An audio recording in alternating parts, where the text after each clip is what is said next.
back to Fast Market here on the Schwab Network. It's time for our cash tag segment. For that, let's bring in Andy Swan. He's a co-founder at LikeFolio. Welcome back to the show, Andy. Thank you. Happy Friday. Happy Friday to you. So we're talking streaming. This is a clear winner, Netflix is. It seems like everybody's losing money in this space, whether it's Warner Brothers, Paramount, Disney Plus. They're all losing money. Netflix continues to move higher. Had a good year last year, up 65%. Do you guys have the data that's supporting that if people are going to cancel subscriptions, and I heard those numbers are starting to go up, this is the one that they're not going to cancel, or if they do cancel maybe the premium edition, maybe they go in that ad tier level, which still keeps them in that mix of Netflix? Yeah, spoiler alert, you just ruined, or you just spoiled my entire presentation here. You nailed it. Look, the second tier subscriptions are in big trouble.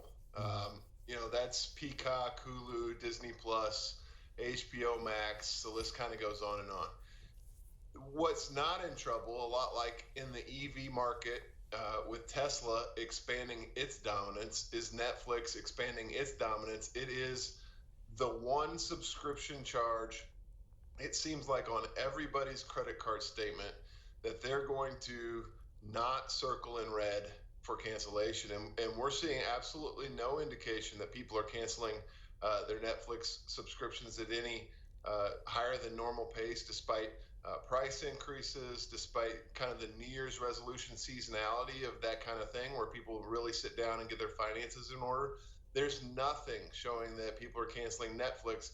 There are a lot of indications that they're canceling Netflix's competitors. And so I think Netflix is in a really good spot here. In fact, from a consumer happiness perspective, one of the most compelling charts that we can show is that Netflix actually seeing a year-over-year positive increase in consumer happiness, while every single one of its peers is fairly dramatically negative. And so I think Netflix doesn't just have, the power of a large subscriber base, but it's got the power of a large subscriber base those subscribers are getting happier with the service and unhappier or less happy with the competitors. And so I think Netflix is in a very, very good position here going into 2024.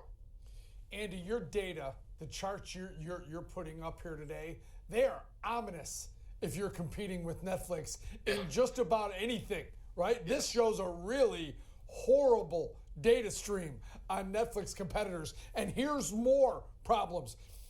Through the first 3 quarters, the last 3 quarters, getting you to mid-year, Netflix revenue has grown about 5%. Last quarter, 8%. Expected this coming quarter, 11%.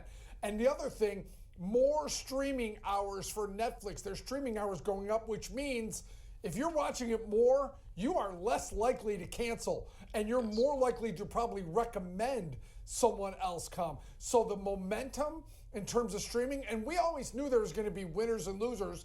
AI, everyone involved in AI should be watching here with winners and losers. And Netflix is clearly the winner here. Yeah, absolutely right. And, I think you hit on an important point there. It's winners and losers, but it's also, the execution that Netflix has pulled off. They've pulled off, reining in password sharing. They've pulled off a move into an ad-based model as one of their tiers.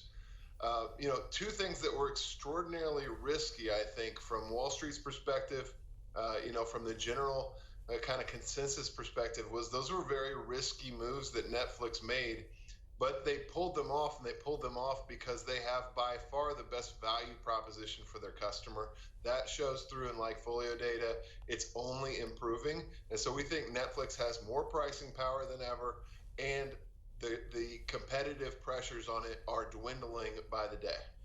Yeah, Andy, there was a report out, Wall Street Journal had an article about how Netflix is trying to monetize more of their gaming aspect. Now, push that aside because I don't think that's going to be a big winner for them, but maybe it will. At least not yet. Maybe it'll add, to the revenue stream eventually. But the chart that you have about Netflix with ads, I think that's a key one because we've all seen what advertising money can do. Is this the type of chart that you look at that says, hey, Netflix is still $225 off its all-time highs of $700.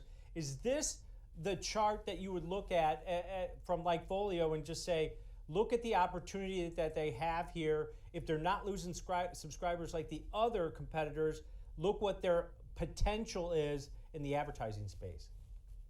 Yeah, I think Netflix stands to be, along with Google, you can kind of throw Snapchat in there, Pinterest. I think Netflix stands to be one of the biggest beneficiaries of a resumption or resurgence in ad spending, which could occur in 2024. That's not something we were going to talk about Netflix in 2022 or 2023, really going into those years. I think that they've executed really well on that, and people seem to not mind the ad version of Netflix. And I don't know the numbers. I will just say it's at least possible in my mind that Netflix may end up really not caring which version you're on in terms of the monetization of the user, whether you're paying them or whether you're watching the ads that others pay them to put on the screen. I'm really not sure that ultimately they're going to care as long as you're using Netflix. I think they're going to be in a very good spot. Now, they've got earnings on the 23rd, Andy. I mean, going into that, based on your data, are you guys positive on this one?